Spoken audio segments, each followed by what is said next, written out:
Hey folks, and welcome back. This is Lucid, and we're jumping back into the tournament finals. It's turn 34, and let us see what this turn holds. A quick recap to catch us back up. Yis has been running away eating Pythium, and potentially Satis now. He made power plays to go after Satis, also after taking Pythium. Vanheim, instead of wanting to finish off Satis, take that capital for himself, he said, I've got better ideas, and looked to be massing troops on Ulm's border. Ulm was suspicious that Vanheim was going to attack, and Jotunheim also had ended their nap with Ulm. So Ulm, who was going after Pythium, ended up getting the double dagger in the back. It appears from looking at this turn. So let's take a look at the Diplo real quick. I was hoping to get 122 before Yis did, and I haven't. And if it hadn't been for Jotun ending the nap, I might have had time to do so. Yis was willing to negotiate a non-bump. However, I have to move my slow armies back east in time for war. I'm very happy I decided to raid 131, though. That province has like 9 gems per turn. What a find. I missed the big throne fight last turn, where Jotun cleared the Springhawks. The one turn I did not have a scout there, but I saw a Scotty he sent there. He must have not had it for 2 turns, because it took him 2 turns to clear the turn. He has stacked shock res to counter Springhawks. I was hoping maybe to use a few shock weapons like Thunder Whips or Lances to counter. I think I'll equip some commanders with Thunder Whips, because all of his units have shock vulnerability. On the plus side, he put a Shroud on the Scrotty. If I'm lucky, he will have done the same on all of them. I'm pretty sure the Guardian fatigue attack will far outweigh the extra 10% regen from the Bless. We'll have to see. I don't actually know. I think the Guardian attacks affect Sacred, not Blessed. And the Shrouds give you Blessed, but they don't give you Sacred. It's kind of a weird little interaction. But we'll have to see. It may actually work on the Shrouds. It's kind of one of the janky mechanics in Dominions. If I'm lucky, he'll have done the same on all of them. Okay. Evo 6 will do good work on his armies too with my Bless. Up close, it would be pretty devastating damage to Thugs too. On turn 32, we finally got our first S random. Would have been nice versus Pythium to make anti-magic rings, but oh well. I'm going to make some matrices from my new Prophet, so he can do Fanaticism to help counter Fear Hats. We should also have Alt 5 soon for Malls of the Earth, which is as good as an E-Spender is any. Yeah, Malls of the Earth's pretty not bad. Okay, message from Vanaroos. Mother Oak, what the heck? That's where you spend your nature gems in this situation. Yeah, it's pretty funny, actually. I think this is Satis that put up nature... Or, no, Bandar Log? Yeah. That is a very, very good point. Let's talk about that real quick before we get into the elfing of Ulm. When you are getting wrecked, the solution is normally not to, oh, hey, I need to put up a global. Globals take a lot of turns to, take a lot of turns to pay off, right? Like, not a lot. Like, potentially a low casting of Mother Oak, it's not that expensive. It could pay off in like 5 or 6 turns. Bandar doesn't really have 5 or 6 turns. He kind of needs those gems now. And nature gems, really in this situation, you're getting attacked by elves. You probably want to put it in Swarm or something like that. Message from Yes, Tricks of the Trade. A Divine Emperor Pretender will often be the only cavalry MA Pythium has on the field. And that can be used to to target with flyers and archers. Arrows will deviate, but they still hit high value mages nearby, as was the case with Pythium's Archtherugs in our battle.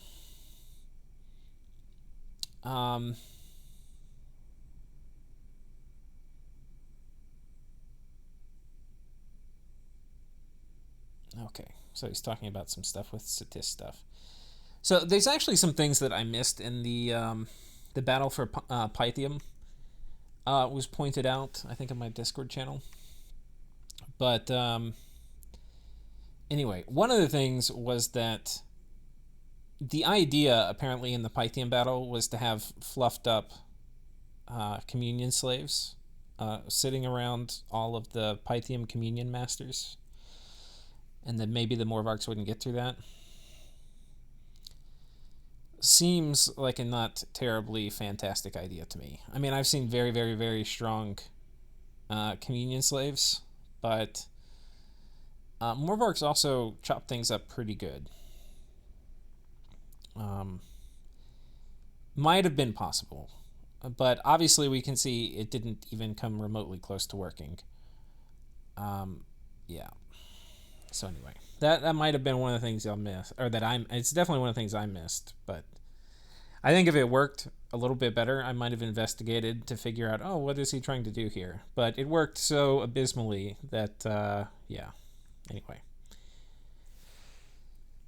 Okay, so if I can stop hitting the mic, let's go take a look at the elfing of Ulm, because he has definitely been elfed now. So the elf Alpha Strike, he's got these Van Hearses. Okay, so it's a bunch of these Van Hearses, which are the budget variety,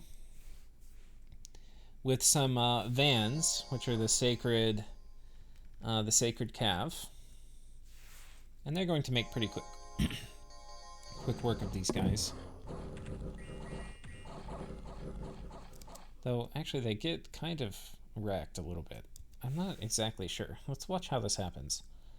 They shouldn't get this wrecked by this. I mean, I guess these are battle axes, right? So if they land a hit, they're going to be in trouble. And we'll remind ourselves what the bless is on Vanheim. Attack skill plus 5, magic weapons. You know, they can probably repel the... it might have been the crossbows. Yeah, it's these crossbows that wrecked them. Yep. Okay. So that was what did the damage. I was like, they should be pretty solid in melee. But yeah, a few of these archer volleys really did a lot of damage. Anyway, you know, I mean, this is still like a turn of cap recruitment knocked out. Not quite, but like a half a turn. And then knocks out some PD here, in this case with Einhairs, which are non-sacred. It's kind of interesting, you know, which units were sacred, which ones aren't in the different eras of Vanheim. Over here, we've got Einhairs and Herdmen sailing across the lake. This lake actually gives Vanheim a pretty nice strategic advantage against Ulm, because he basically gets to attack through this border, but Ulm can't return the favor. Some Vans and a Van Hearst coming over here.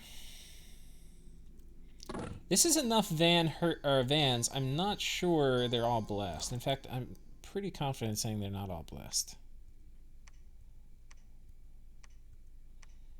Okay, that one's not blessed.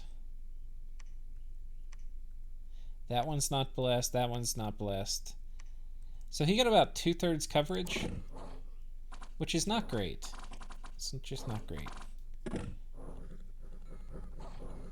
don't know. I mean, these guys are pretty good.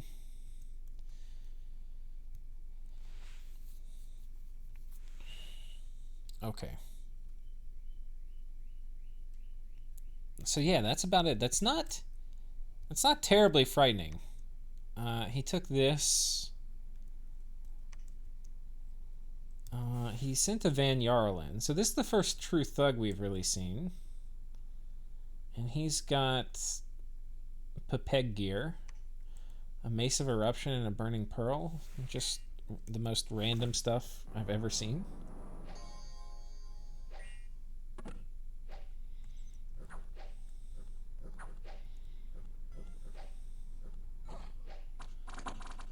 This is funny. They should be routed now. Maybe there's one... Oh, there's a scout left on the board. So he's keeping him from routing. Oh, God. That's funny. Wrecked. Very funny. Okay. All right. So, let's continue to look. Has Jotunheim attacked? I don't think Jotunheim has issued any attack orders yet. So Vanheim did the elfing first. But Jotunheim has ended their nap with Vanheim, and I mean with Ulm, and we can see troops moving into position. So there we go. Also a battle down here. I think we've seen that. But Ulm's territory, that was I mean, it's not a huge turn 1 alpha strike, but it's, I mean, this is significant. It's not nothing. This did not come with a nap-ending message, so while Ulm may have known it was coming, he didn't know specifically what turn. And this fort's now cracked. Satis patrolling out here with a few Morvarks, some Blackhawks. Oh man, was this magic phase? 40 spruce. Yeah, so he magic phase takes out a bunch of these Marshmasters here. Yeah. Feels pretty bad, man. Yeah, these Blackhawks are pretty good against solo mages. If you do solo mages and you're worried about somebody doing Blackhawks, you want to make sure where you position them, they're kind of embedded within the PD, like, and they kind of are here. It's just not enough PD. Like, you probably need, what was this? Yeah, this is like 6 PD. You probably want to have like 12 or something if you're worried about Blackhawks. 12 PD will repel a lot of Blackhawks. And then for your mages, you probably want to script them to like Barkskin or something first turn if you're worried about it. Anyway, I don't know how much thought Satis is putting into it at this point, though. And here, yeah, some Blackhawks die. Oh, but they kill his god. It's not just a Sauromancer. This is the Great Sauromancer. So, yeah. Yoink. All right. So there we go. Not looking very good for Satis. Not looking very good for Satis at all. Yeah. Okay, so we've covered basically Ulm. We've covered Yis continuing to vulture. Well, I don't even know if we call it vulture, just eating Satis. And Pythium is basically done now. They've got 2 forts left. So anyway, Yis is probably just going to happily wrap up the last bits of these 2 conflicts. Meanwhile, Vanarus trying to quickly put an end to Bandarlog. He gets attacked by Independence here. It's a little rough. He's basically got Bandarlog pinned into their forts. I'm assuming Bandarlog took Misfortune Scales because he's got Indies actively defending his lands, almost better than he is, against the forces of Vanarus. Vanarus he's got a lab in this throne province. I don't know if he built it. I can't remember where I think his god was sent here, so he must have moved him here. Anyway, his god is now reset, so he can Cloud Trapeze his god again. And it's not super clear where his god's going to go. He's also got a rather large force on top of Bandarlog. If he can take Bandarlog's capital, pretty quickly, he'll be in a reasonably good position to start rolling into his next war. And honestly, I'm surprised. This did not have the trademark of looking like it was going to be a terribly quick war, largely because of a lack of siege chaff on the side of Vanarus. So, maybe he gets these corpse constructs and gets them over here rather quickly, but we'll see. Like, he's got all these forts pinned in, but there are going to be many turns left until they're taken. And Yis I don't think Yis has a nap with Vanarus, so Yis could come in. And in fact, if I were Vanarus, I would probably expect it. Yis to come in and knock me off. There's honestly just, the thing you have to think about is, like, what is Vanarus going to do against, like, a major Yis offensive over here? And I don't think, it's a little bit like the Pythium stuff that we saw down here. Like, he just doesn't have enough.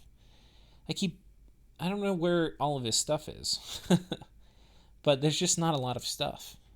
He's got like this army, he's got a few thugs running around, but he has nothing like that Morvark Doomstack, right? And Yis has more siege chaff than him by a good margin, I would say.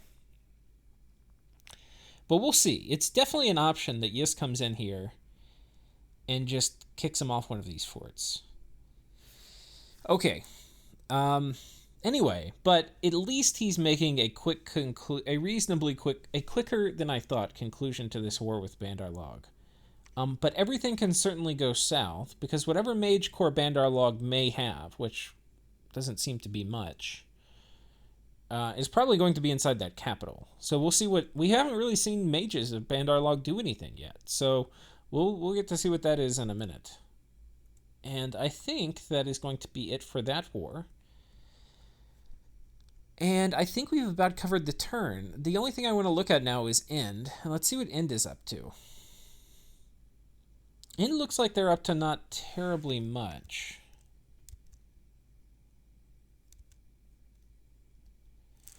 They're just getting attacked by Indies. Where are their Gog Reavers? They've got some business with Indies they're dealing with. They almost certainly have a nap with Jotunheim, or Utgard.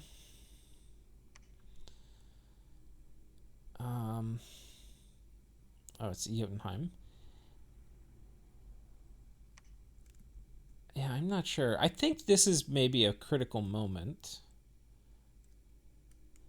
I don't know. If I were End, I think what I would do is wait for Vanarus to pick their next war target, unless you can get... Nobody else is ready to attack, right? So nobody else is really ready to help them with Yes, but I would wait until somebody's ready to help with Yes, then make a move. But that person could... there's many players who it could be, but there's many players who we also know it's not going to be. We know it's not going to be Vanheim, because he's busy dealing with Ulm. We know it's not going to be Vanarus, because he's busy dealing with Bandar Log. And then there's no really other neighbors except Ulm, who's also busy dealing with Vanarus. So anyway, I think he has to sit tight. Potentially he could jump in and try to vulture some of Ulm's stuff. In fact, that may be the good call, because it may be better for everybody if this war with Ulm ends quickly and Ulm is knocked out of the game. Now, Sakane, who's playing Ulm, is probably not going to get knocked out of the game terribly quickly, because that's not exactly how he rolls. That said, if End could facilitate that, it may actually help in getting to the next phase of the game faster, where there are other large players that neighbor Yes. Unfortunately, one of those players is not going to be Jotunheim. So Jotunheim's always going to be in a position to fuck this up for everyone else. Anyway, I think that's it for this turn. Let's go ahead and go to the next turn. Turn 35. This will probably be the last one for this episode. Turns are getting kind of intense.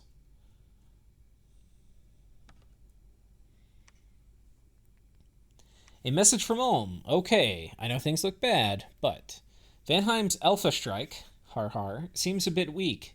His Bless is pretty bad for fighting Ulm. I mean, Sacreds are generally not amazing versus Ulm, but he has Resists and Attack, both of which are a waste versus me, which is true. Like, Attack is garbage versus Ulm. Except sort of for Repelling, but yeah. I truly hope he stays on my cap, because we're going to break out with my Pretender, who just happened to be online this turn, who will be doing Wailing Winds. We also had a decent chunk of Guardians and other troops, plus a bunch of mages. I'm pretty sure we can do well against what he's got there. I really wish Jotun hadn't attacked, because this is exactly the kind of war I need right now to get back in the game. As it stands, End will attack Vanheim and probably get most of the spoils while I do the work. Interesting. Okay, so End has committed to attacking Vanheim. I did not really see that coming.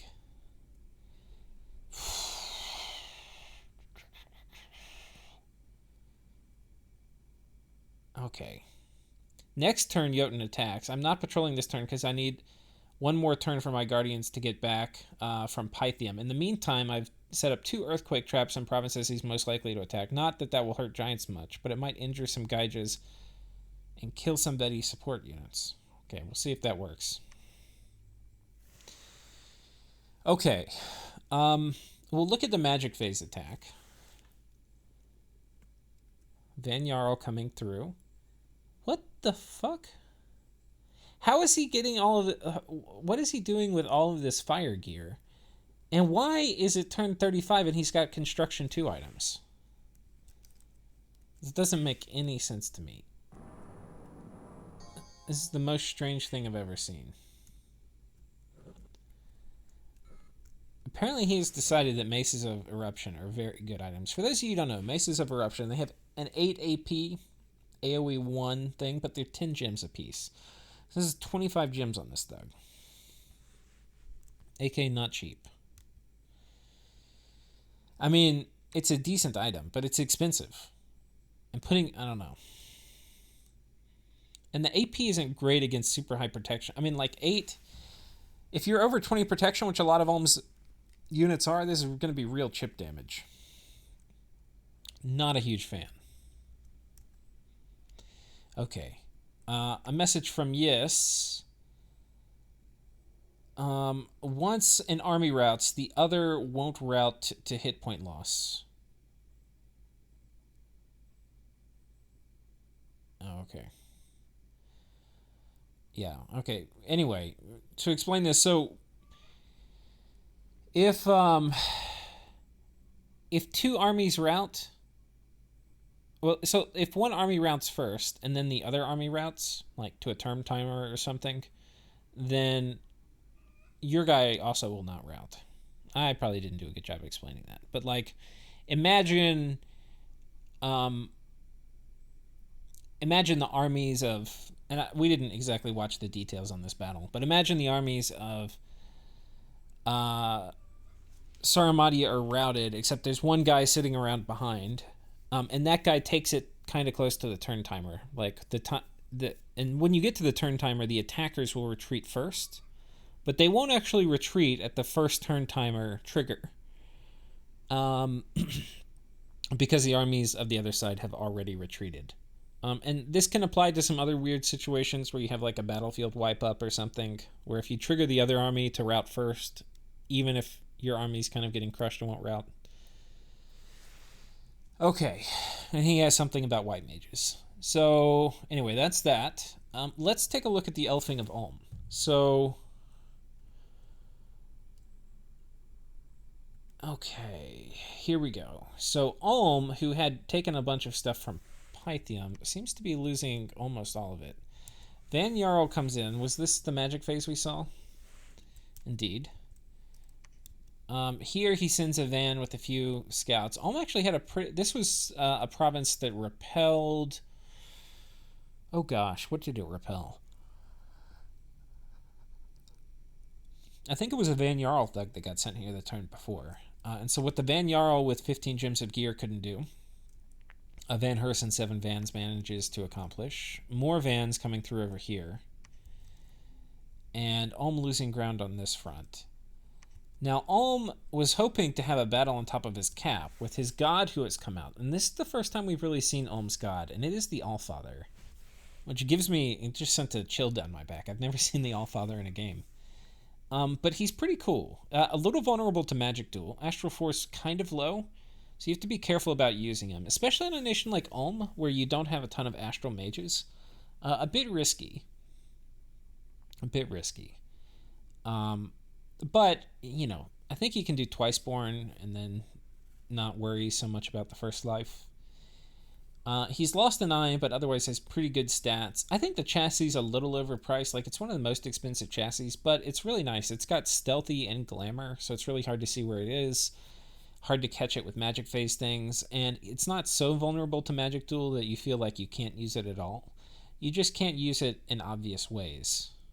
You know, like, just be a huge bully with it against Astral Nations. And against, like, cheap Astral Nations like Bandalog, you might not be able to use it at all against a good player. But anyway, so this is the script. He's got, it looks like he's going to do Power of the Spheres and then Wailing Winds, but there's just a scout here. So Vanheim wisely moving off. And proceeding to elf in other places. So he elfs here with 9 vans. He elfs here with some Einhairs. Here, Jotunheim sent a werewolf. So this is interesting. Let's take a look at Jotunheim's werewolf. He's got a Dusk Dagger, so this is going to be very good at killing basically all of Ulm's stuff. All the infantry, any thugs, like Black Knight thugs are going to get wrecked by this guy. But this is expensive. 10, 20, 30, 40, 45, 50. 50 gems worth of gear. So this is a very high investment from Jotunheim. Breath of Winter is going to be reasonably effective. Did he get Strength of Giants down, I wonder?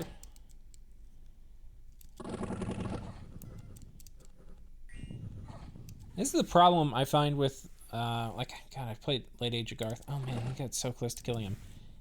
This is the problem I find with playing Late Age Garth, or basically heavy infantry factions that also have heavy crossbows, is they tend to kind of crush their own dudes.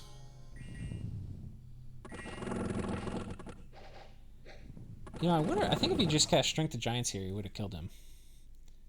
All these little damage procs he took. I kind of want to see what most of the damage coming through was. The Guardian hit for 1, Guardian hit for 1.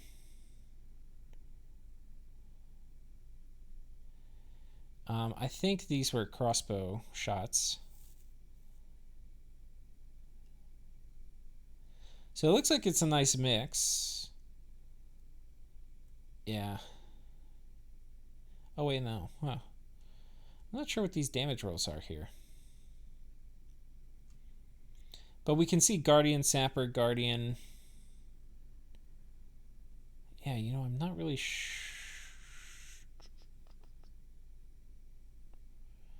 not really sure what, you know,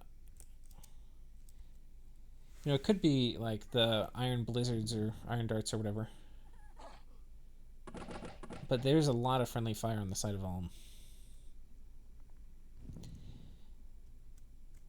I think it is worth... There's a few things. I think if you're going to play this mixed strategy of doing heavy infantry and crossbow, which can be really good, I think...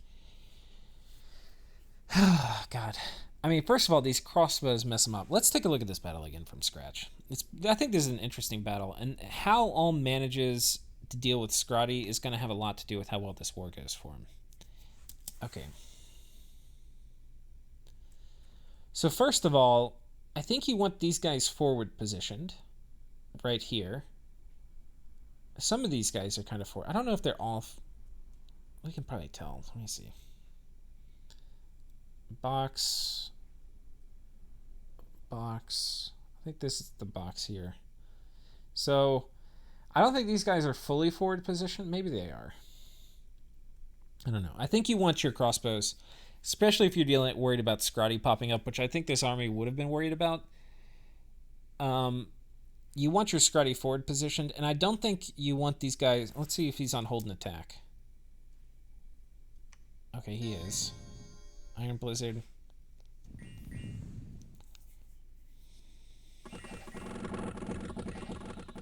And you do want Strength of Giants.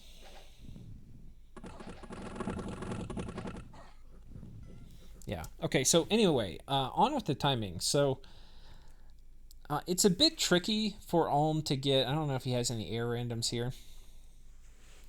Basically, the only way for them to get high-powered air stuff is having the air randoms and using crystal matrices, which is a bit tricky for them.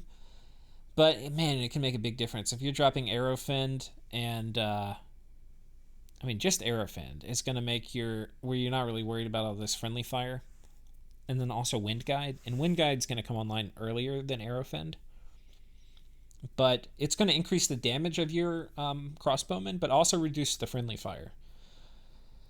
So getting the archers farther forward positioned, having Wind Guide on them, which, you know, this is not like a super high commitment army from Ulm, so it's not something, you know, you expect. But it would be really nice. It would make a big difference. But anyway, here just Strength of Giants might have saved, and maybe even just forward positioning the archers would have changed the outcome a bit more. But otherwise, yeah. I mean, this is kind of what you expect. Scrotty are not going to usually be able to tank this kind of damage. These guys hit like motherfuckers. Look at this, 27 damage. Anyway, kind of interesting. But, you know, ultimately, this guy might have gotten an affliction or two we didn't check. If he retreated successfully, kind of a win for him in a way. Here he attacks with a Thermagode.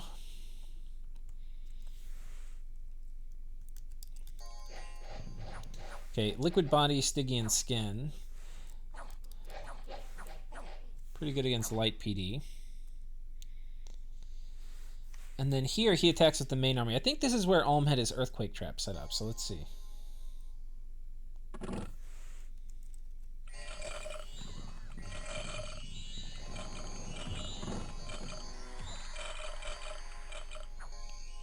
Well, he may have lost him, though. I think he lost him. Yeah. I don't know if it's really worth it if you lose him. So Earthquake hit him. I wonder if he gets hit by Mind... No, he just gets hit by a Scrotty. So... Was it worth killing a Veti Hag and losing this? Not really. I don't think so. I'm not really a huge... I'm not a very firm believer in the value of very low commitment single Earthquake traps. Like, if you're going to do it... I mean, I don't know. I don't really... I mean, Ulm said this in the message, but, like, he's like, okay, it's not good against... It's not good against the Giants, but we might kill some of these guys. I mean, who's he gonna kill? Like the one Veti Hag and the Shaman? Come on. And like, even if there were more, who cares? How many gems did... Let's see how many gems Jotunheim wasted. I mean, I don't think he wasted any. There's no battlefield enchantment, so I didn't see anything of significance drop. Okay. So not looking very good for Ulm right now. I don't know if we can see score graphs, but it's going to be very depressing. No, we can't. I think I might have turned it off. Ulm is really down to almost nothing. So if we just do the recap for Ulm, he had a failed invasion of Pythium, and that triggered a huge backstab. And honestly, I bet you that is what's largely responsible. When you lose a major army in an invasion, often it will trigger people to team up against you. So that was a pretty major kind of turning point in the game. And while Ulm was probably able to justify attacking Pythium by having these spoils are not going to be his, it does not appear, for much longer. No, it does not seem that way. Now, the X factor in all of this... Oh, that's kind of interesting. We missed this battle. The X factor in all of this is going to be End. Because if End attacks Vanheim... It's going to take a lot of pressure off of Ulm.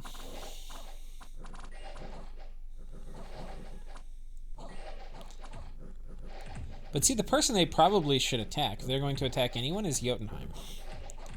Not only do I think they have a much better border with Jotunheim, but Jotunheim is not a potential ally like Vanheim is against Yes.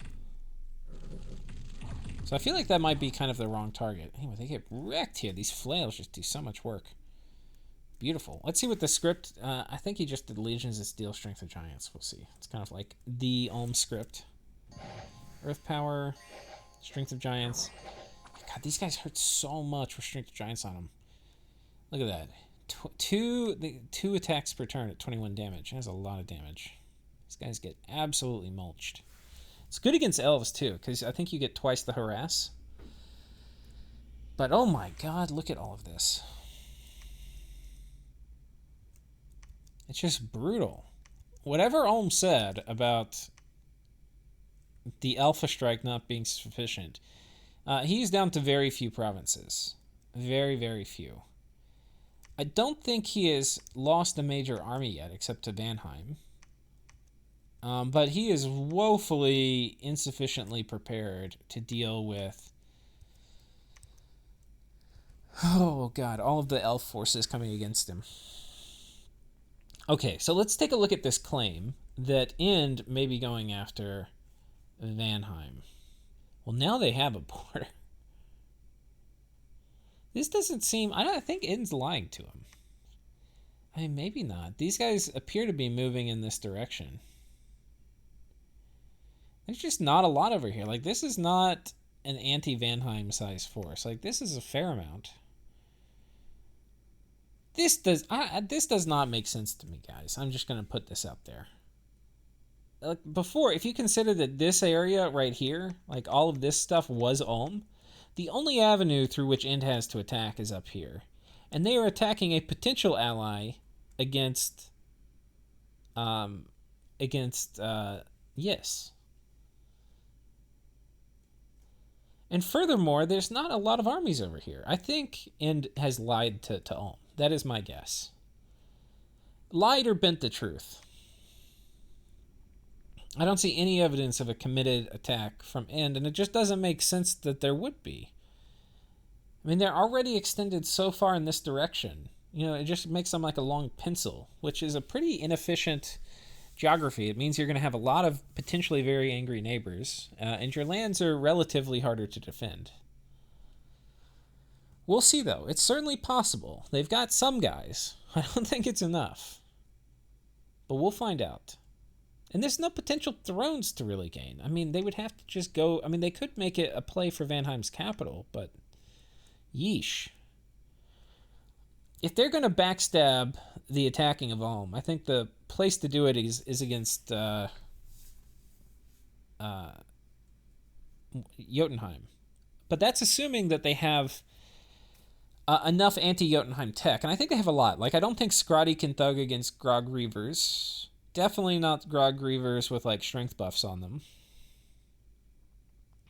You know, ideally they had, like, magic weapons or something, which I don't think they have, or any particular way of getting.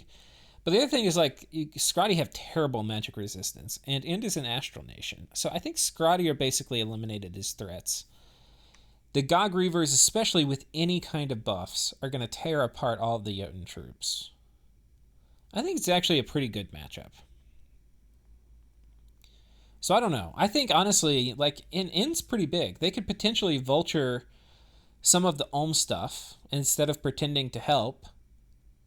Or, you know, say they'll give it back later and then go after Jotunheim. I think that might be the play.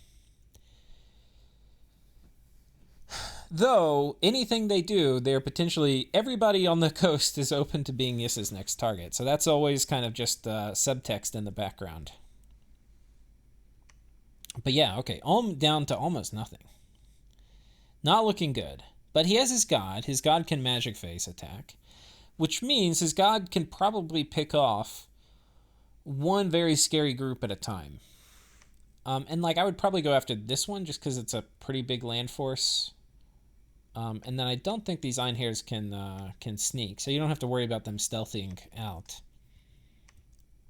And these are all kind of low commitment, and they could honestly probably be dealt with by, like, one of these Master Smiths just buffing PD. Doing Legions of Steel, Strength of Giants on PD, they probably can kill him with Strength of Giants. So anyway, there's different plays Ulm can make.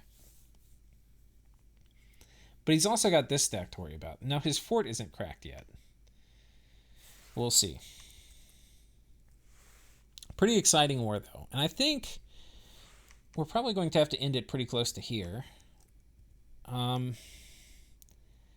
We see Yis moving in with bunches of garbage. I think these are mostly... Yis has all the mercs. So this is basically all the mercs coming in to do some impromptu sieging of Satis's cap. And this way, if it dies, he doesn't really care. But it's going to be difficult, I think, for Satis, you know, since he's been so beaten up, to deal with this efficiently. We still don't know where the big Morvark Doomstack is. And again, I can't see it. We see 7 here that finished taking this fort. Pythium sent a scout out. Oh, we do know where they are. They're in here. Now, where this Morvark force is, because he doesn't need this to take any of the rest of the infrastructure, I don't think. And he probably has 2 of these, so there's probably at least another force of Morvarks of about this size. My guess is it's down somewhere towards the Satis region. But having one of these up here indicates he's probably going to want to vulture. I don't think... Or vulture, again, maybe not the right word. But I think he's going to just immediately go into Vanaroos. Vanaroos basically has written like IOUs on top of all of these forts. Like, oh, I'm going to come and take you. Oh my gosh, and we have a battle here. This must be a battle because I do not think Vanarus is going to come off. Oh my gosh. Oh man, this is gonna be big. Okay, I let me recap a little bit. Is context for this fight. Vanarus does not have a lot of units invading Bandarlog. He's mostly all of his gains have really been with his god and his thugs, right? He has a few armies that are coming in, and his armies are pretty high quality units. It's these Chet herdmen who hit like freight trains, mixed in with a few Oathbound. And he's been using Vemyeda to do a lot of moss body and other kinds of fluffing. So anyway, he's been doing efficient scripting, but he's not moving big quantities of troops around, which means sieging, everything's been slow, except for the raiding. But Bandarlog has not really been using mages, so we have not seen mages yet. So now we get to see for the first time Bandarlog using mages. So the Communion fires off on this side. Meanwhile, Moss Body's getting dropped over here. Oh, Strength of Giants got cast. I want to see what that got cast on. Not on these guys. Did it get cast over here? Did it get cast over here?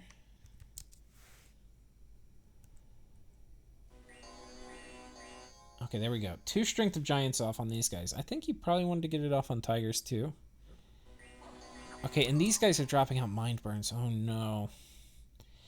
Thing is, the Mind Burns are going to do... Let's take a look at the Communion. It looks like he's got...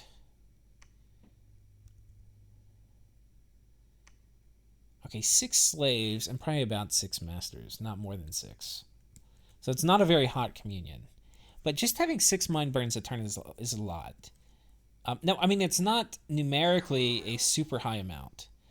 But Vanarus does not have a ton of troops. So if you consider that that's going to kill like 3 units a turn, it's going to do a lot of work. Sleep Cloud's coming out.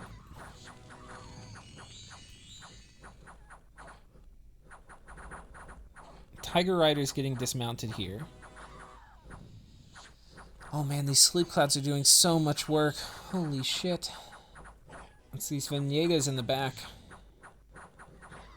Guys, Sleep Cloud actually a good spell. You wouldn't have known until improved casting AI turned it on, but it makes indie mages actually kind of scary.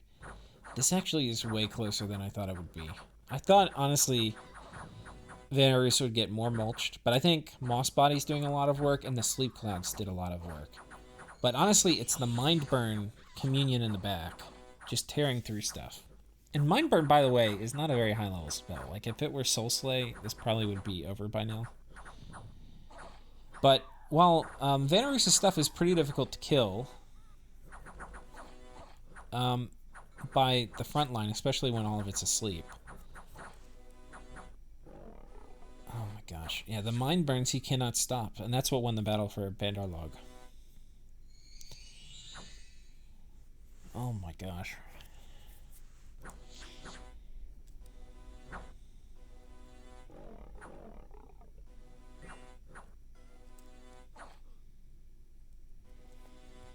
So if we look at the Butcher's Ledger, 16 Asarapas died. These guys kind of suck though. They're kind of cheap.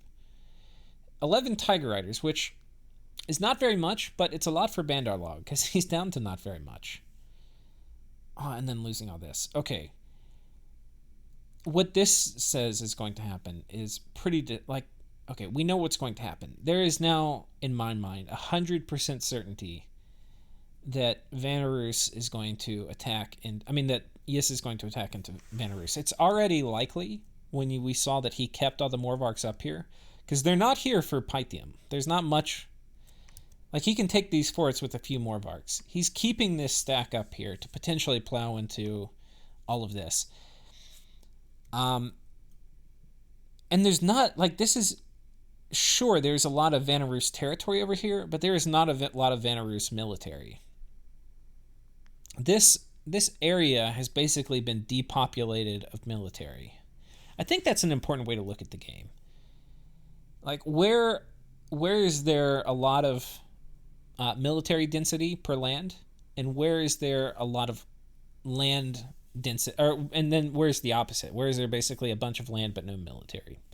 And ideally, you want to be fighting in places with a lot of land to gain and not much military in it. And that is what all of this is right now. And it's not super clear. Like, maybe Vanarush just kind of struggling with economy this game, because it's not very, like, there's not a lot of production. Like, this is a very reasonable loss to have in a war. Like, losing something like this shouldn't be debilitating, especially on turn 35. And, like, you're expected to have, like, a not completely one-sided war. But the pockets don't seem deep, you know? I'm not sure where the major reinforcements are going to come from. So now we have basically the same thing that has played out, with Satis getting crippled and then somebody else and killing them, Pythium being kind of crippled by Ohm and then Yis coming in and eating them, and then Bandarlog has been completely crippled, but also Vanarush has been kind of wrecked. And I imagine, if not this turn, then next turn, we will see Yis move in to take all of this. It's very nice, convenient to think that, oh, I have claimed this now because I have, a scout sitting on top of it, or a vigneta sitting on top of each of these forts, and they're now mine. But don't think it's going to work like that, buddy. And nobody's going to stop us because the world is in turmoil. And with that, we'll end this episode. So you'll have to tune back in next time, see what happens, and we'll see you guys then.